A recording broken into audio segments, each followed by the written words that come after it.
Liberty Tamil நேயர்களுக்கு வணக்கம். இன்றைய நேர்காணலில் நாம் சந்திக்க இருப்பவர் பெருந்தலைவர் காமராஜ் அவர்களின் வம்சாவளி பேத்தி மயூரி காமராஜ் அவர்கள். வணக்கம் மேடம். மகாவிஷ்ணு என்ற நபர் பள்ளிகளில் சர்ச்சையாக பேசியதாக கைது செய்யப்பட்டிருக்கிறாரு. விளக்கம் கொடுக்க தயாராக இருந்தார். ஆனால் அவரை விமான நிலையத்தில் இறங்கிய உடனே கைது.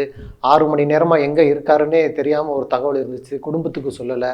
அவர் மீது அடுக்கடுக்கான புகார்கள் கொடுப்பதற்கு ஒரு அழுத்தம் கொடுக்கப்படுது. பாலியல் சார்ந்த புகார்கள் கொடுப்பதற்கு கூட ஒரு அழுத்தம் கொடுக்கப்படுதுன்னு சொல்கிறாங்கல்ல. அவருக்கு எதிராக இந்த அரசு ஏன் இவ்வளோ ஒரு முனைப்பு காட்டுதுங்கிற கேள்வி இருக்குல்ல. அது ஏன் ஒரு 2 சித்தாந்தங்களை இதில் புகுத்தணுமான்னு கேட்குறாங்க.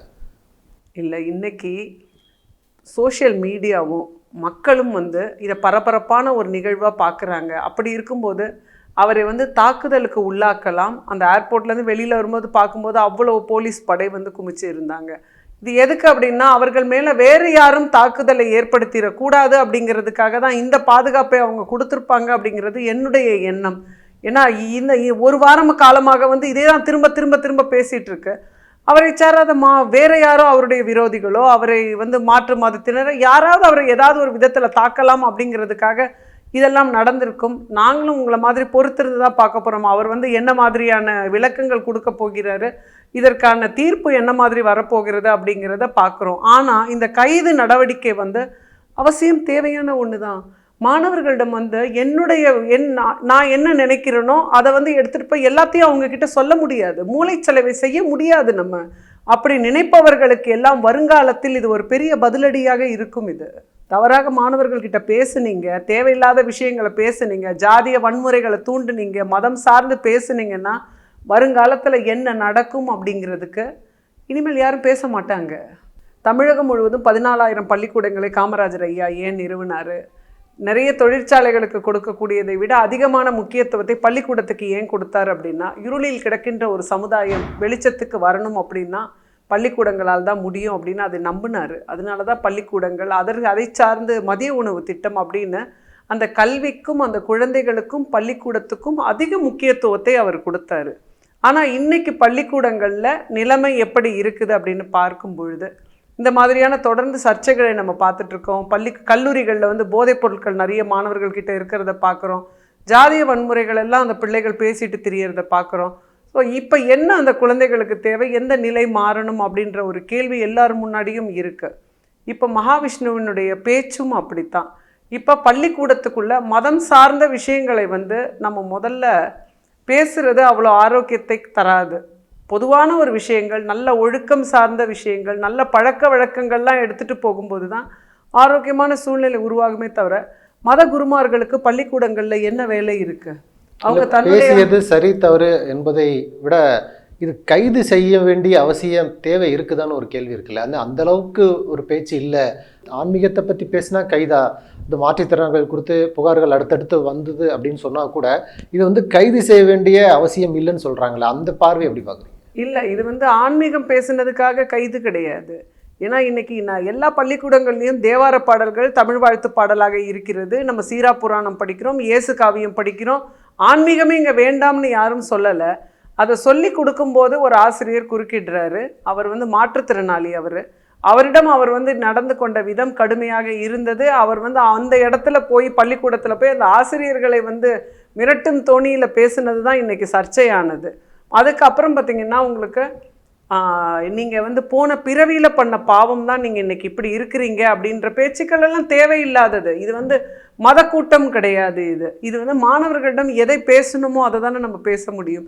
ஏற்கனவே சில குழந்தைகள் வறுமையில் இருக்கிற குழந்தைகள், உன்னுடைய வறுமைக்கு காரணம் நீ போன பிறவியில் பண்ண பாவம் தான், நீ மாற்றுத்திறனாளியாக பிறந்ததுக்கு காரணம் நீ போன பிறவியில் பண்ணதனுடைய பாவம் தான் அப்படின்னு சொல்லிட்டு போகிறது.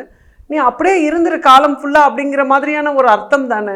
அந்த மாதிரி ஒரு இருக்கிறவங்கள நீங்கள் மேலாக்கி நீ மேலே வரணும், இந்த சமூகத்தில் நீயும் மேலே ஜொலிக்கணும் அப்படிங்கிற மாதிரி பேசுகிறவங்க தான் தன்முனைவு பேச்சாளர்கள்.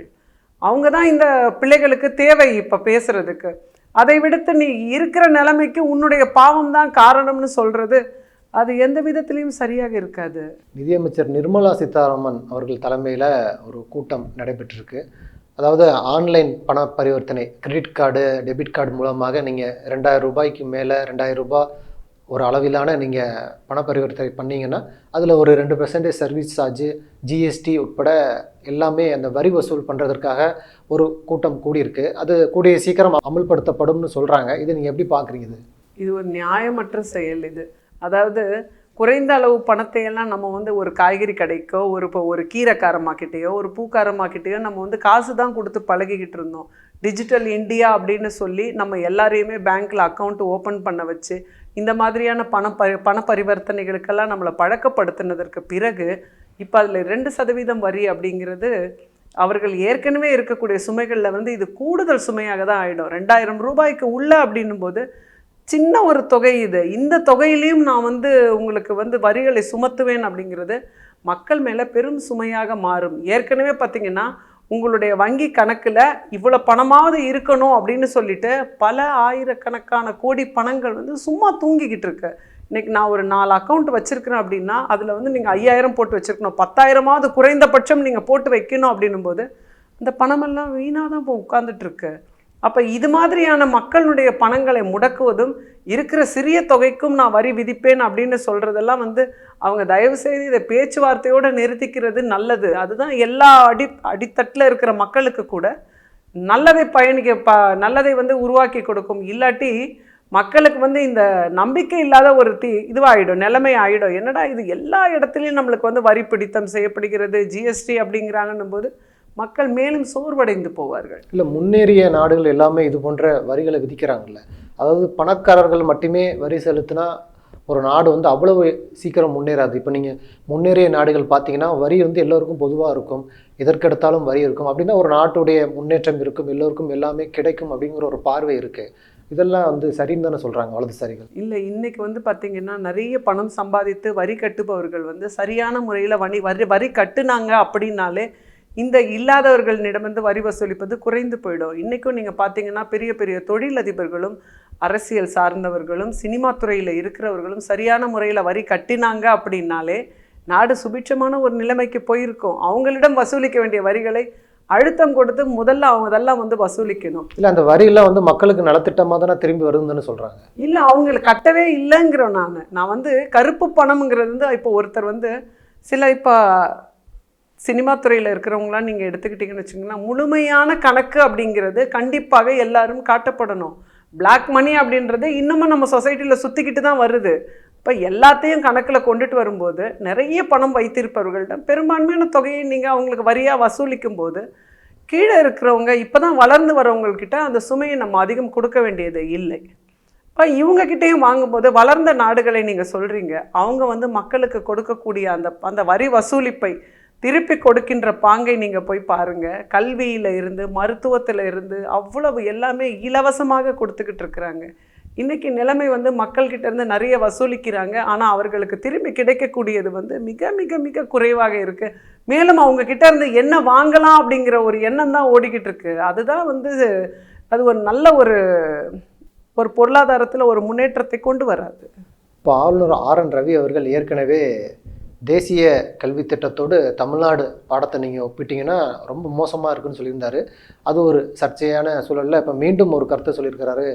ஆங்கிலேயர்கள் காலத்தில் அந்த கிறிஸ்தவ பள்ளிக்கூடங்கள் மாணவர்களுக்கு வந்து கல்வி கொடுக்கணும்னா அவங்க வந்து கட்டாய மதமாற்றம் பண்ணால் தான் கல்வி கொடுத்தாங்க அப்படிங்கிற ஒரு சூழல் தான் அப்போ இருந்துச்சு அப்படின்னு ஒரு கருத்தை சொல்லியிருக்கிறாரு. அவருடைய கருத்தை நீங்கள் எப்படி பார்க்குறீங்க?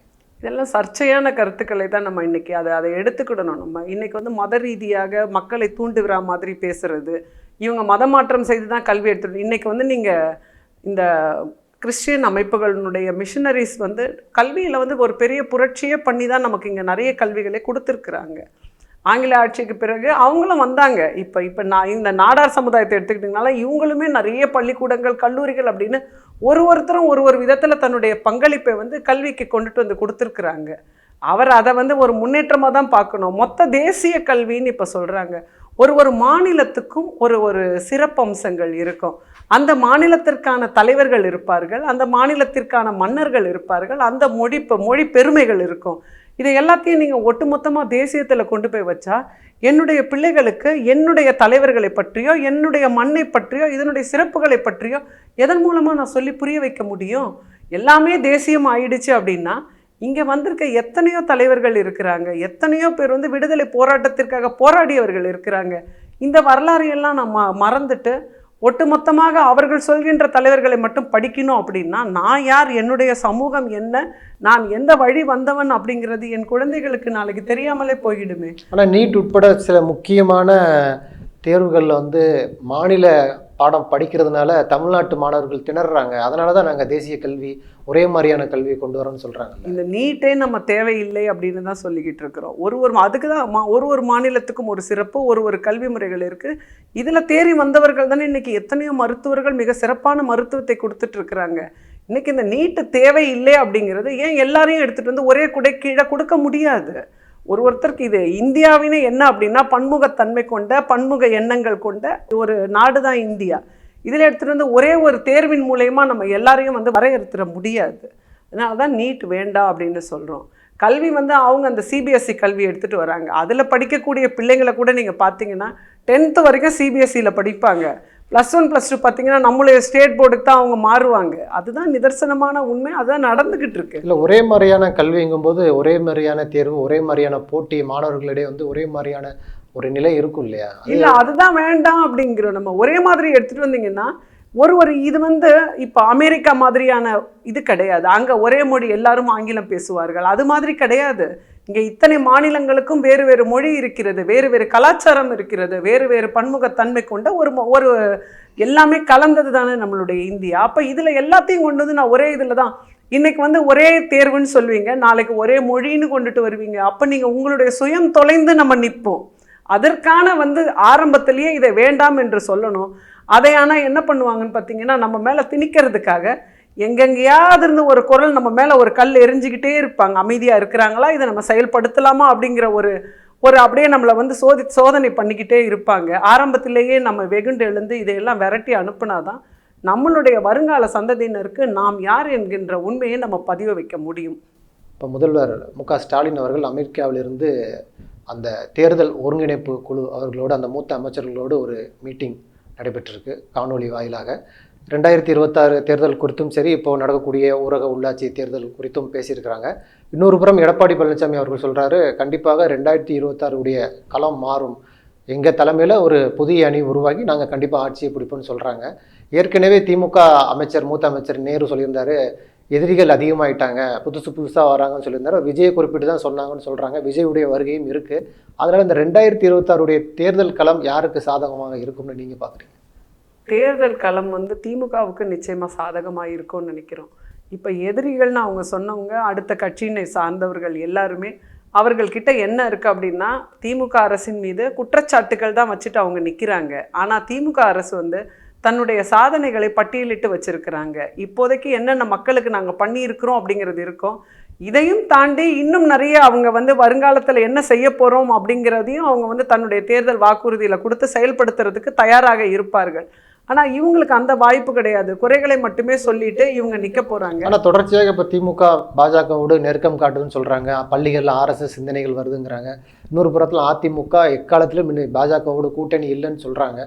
இது போன்ற நிலை வந்து இப்போ பாஜகவை ஒதுக்குறதுனால அந்த கூட்டணி நிலைப்பாடு தேர்தல் சமயத்தில் மாற வாய்ப்பு இருக்கு இல்லையா? மாறுவதற்கு வாய்ப்புகள் இருக்குது. அது வந்து இந்த எலெக்ஷன் உங்களுக்கு நெருங்கும் போது தான் நம்ம எதுவுமே சொல்ல முடியும். அவங்க எங்களுக்கு இத்தனை சீட்டு கொடுங்க, அத்தனை சீட்டு கொடுங்கன்னு அந்த கடைசியில் போயிட்டு அந்த நேரத்துலேயும் மாற்றங்களை நம்ம பார்த்துக்கிட்டு இருக்கிறோம். அதனால இப்போவே நம்ம எதையும் வந்து அறுதிட்டு சொல்ல முடியாது. இல்லை, விஜய் ஒரு தாக்கத்தை ஏற்படுத்துவாரா? இல்லை, அவருக்கு வந்து ரசிகர்கள் கூட்டம் இருக்குது. அந்த ரசிகர்கள் கூட்டம் வந்து எந்த அளவிற்கு அவருக்கு வந்து வாக்குகளை பெற்று தருமங்கிறது நமக்கு தெரியாது. அவர் இன்னும் என்ன மாதிரி கொள்கைகளை முன்வைக்கிறாரு, என்ன மாதிரியான வாக்குறுதிகளை கொடுக்க போகிறாரு அப்படின்னெல்லாம் நம்ம பொறுத்திருந்து தான் பார்க்கணும். அப்போ தான் அவர் என்ன சொல்ல வர்றாருன்னே நம்ம யாருக்கும் இது வரைக்கும் தெரியலை. அது வந்து அப்படியே அவர் இப்போ கட்சி தொடங்குறேன்னு சொல்லியிருக்காரு, இப்போ பதிவு பண்ணியிருக்கிறேன் அப்படிங்கிறாரு. அதை தான் நம்ம பார்த்துட்ருக்குறோம். இனிமேல் தான் அவர் எதற்காக கட்சி தொடங்கி இருக்கிறாரு, மக்களுக்கு அவருடைய பணி என்ன அப்படிங்கிறதே நமக்கு தெரியலை. இனிமேல் அதெல்லாம் தெரியும் போது தான் அது என்ன மாதிரி தாக்கத்தை அரசியல் களத்தில் ஏற்படுத்தும்ங்கிறது நமக்கு புரியும். ஏற்கனவே அவர் கட்சி ஆரம்பிக்க அந்த மாநாடுக்காகவே பல்வேறு கேள்விகள் திமுக அரசு அதை தொடர்ந்து முடக்கக்கூடிய வேலையை பார்க்குதுன்னு ஒரு குற்றச்சாட்டு இருக்குது. அவர் விக்கிரவாண்டியை தேர்ந்தெடுத்ததில் கூட ஒரு காரணம் சொல்கிறாங்க. ஏற்கனவே விஜயகாந்த் அவர்கள் அவர் பேரில் இருக்கக்கூடிய விருதாச்சலத்தில் விங்கிற இடத்துல போட்டியிட்டு வெற்றி பெற்று ஒரு இடத்துக்கு வந்தார். அதே போல் விஜய் வந்து விக்கிரவாண்டியை தேர்ந்தெடுத்திருக்கிறாருன்னு மாநாட்டுக்கு சொல்கிறாங்க. இதெல்லாம் எப்படி பார்க்குறீங்க இந்த விஷயத்தில்? இல்லை, யூகங்கள் பலவிதமான யூகங்கள் நமக்கு கிடைச்சிட்டே இருக்கும். அதை வந்து நம்ம வந்து எதுவும் அதை வந்து நம்ம இதுதான் அப்படின்னு அறுதிட்டு சொல்ல முடியாது. கட்சி தொடங்கி இருக்கிறாங்க. திராவிட முன்னேற்ற கழகம் தொடங்கினதற்கு பிறகு எத்தனை பேர் வந்து கட்சிகள் தொடங்கினாங்க. ஏன் சினிமா துறையை சார்ந்த எத்தனை பேர் வந்து கட்சிகள் தொடங்கி இருந்தாங்க. அவங்கெல்லாம் என்ன மாதிரியான ஒரு நிலைக்கு போச்சு, அந்த கட்சிகள் எல்லாம் எப்படி ஆனதுன்றதெல்லாம் நம்ம பார்த்துட்ருக்குறோம். இவருடைய களம் இப்போ தான் உள்ளே வராரு. இதை வந்து திமுக வந்து யாரையும் எதிரியாகலாம் பார்க்கல, எல்லாரையுமே வந்து தொடங்குங்க பார்ப்போம் அப்படின்னு. ஏன்னா இது பல நெருக்கடி கொடுக்குறாங்க. இல்லை, பல ஆண்டுகால சித்தாந்தங்கள் வச்சுருந்துச்சு. இவங்க நெருக்கடின்னு நம்ம சொல்கிறத விட இப்போ அதுக்கு பிஜேபியில் நீங்கள் எச் ராஜாவை எடுத்துக்கோங்களேன். ஜோசப் விஜய்னு ஆரம்பித்ததே முதல்ல அவர் தான், ஜோசப் விஜய் அப்படிங்கிறாரு.